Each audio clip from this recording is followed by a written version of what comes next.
네, 안녕하세요. 전자신문의 최호 기자라고 하는데요. 네. 예, 그 26만 장 공급이 어느 기간 내에 이루어지는 것인지 좀 말씀 부탁드리고요. 그리고 26만 장이 저희가 공급을 받았을 때 그걸로 이제 구축되는 인프라가 어느 정도 수준, 그러니까 뭐 데이터 센터로 따지면 어느 정도, 그렇게 설명을 좀 부탁드립니다. 네, 26만 장이라고 하는 수치가 내년부터 기준으로 해서 누적되어 가는 수치일 겁니다. 그리고 최대 2030년까지를 고려를 한 것으로 보이는데 각 기업마다 좀 다르고요. 26만 장은 공공 분야에서 확보하는 5만 장이라고 되어 있는 계획, 물론 더 늘어날 수도 있습니다. 더하기 오늘 회담에 참여한 기업들 각각이 구매를 하기로 한 양을 합한 양이라고 보시면 될 것 같아요. 26년부터 시작을 해서 이런 과정으로 보시면 될 것 같고, 그 얘기는 기업 내에서 쓰는 GPU들도 있을 거고요. 공공 영역은 저희가 얼마 전에 진행한 국가 AI 컴퓨팅 센터, 여기에 넣어서 국내의 정부 주도의 R&D라든가 대학 스타트업들이 좀 활용할 수 있도록 하는, 혹은 국가대표 AI 기업들이 활용할 수 있도록 하는 이런 쪽으로도 좀 더 공공 용도로 쓰이는 것도 있을 거고, 또 네이버 같은 기업들을 고려해 보면은 GPU as a 서비스라고 하지 않습니까? 클라우드 기반의 GPU 서비스를 한다면 또 마찬가지 외부에 있는 많은 기업들이나 학교들이 좀 더 활용할 수 있도록 하는데도 쓰일 수 있을 것 같고, 그래서 각 기업의 전략에 맞추어서 활용될 수 있다 이렇게 보고 있고요. 거기에 더해서 오늘의 메인 테마는 사실 GPU 26만 장보다 피지컬 AI의 글로벌 리더가 되기 위해서 어떤 것이 필요한가에 조금 더 방점이 있었고요.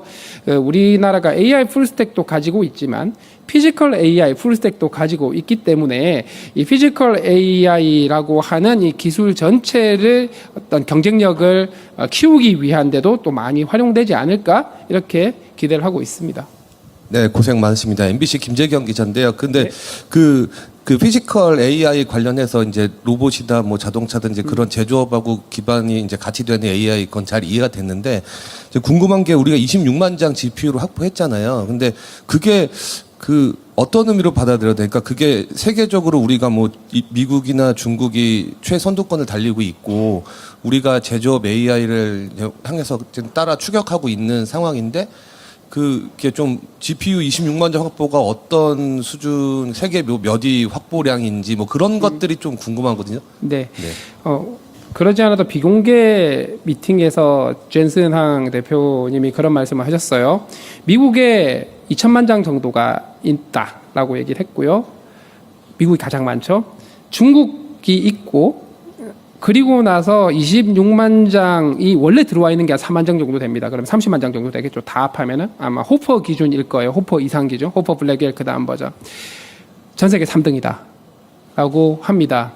물론 거의 비슷하죠. 미국, 중국 저만큼 앞서 있고 그 다음에 3등 싸움을 막 하고 있다고 얘기를 하고 있는데, 그 숫자면은 현 시점 기준으로 봤을 때는 3강이 맞고 3위권이 되고, 그럼 우리는 그 GPU를 확보한 걸로 어떤 AI 모델 만드는 데서 끝나는 게 아니라 실제 산업 현장 혹은 새롭게 다가올 어떤 로봇 사회 혹은 모빌리티 같은 것들, 요즘은 모빌리티도 소프트웨어 디파인드 비클이라고 해서 SDV라고 하죠. 자율주행 있고, 요즘은 소프트웨어 디파인드 에브리띵이라고 얘기를 합니다.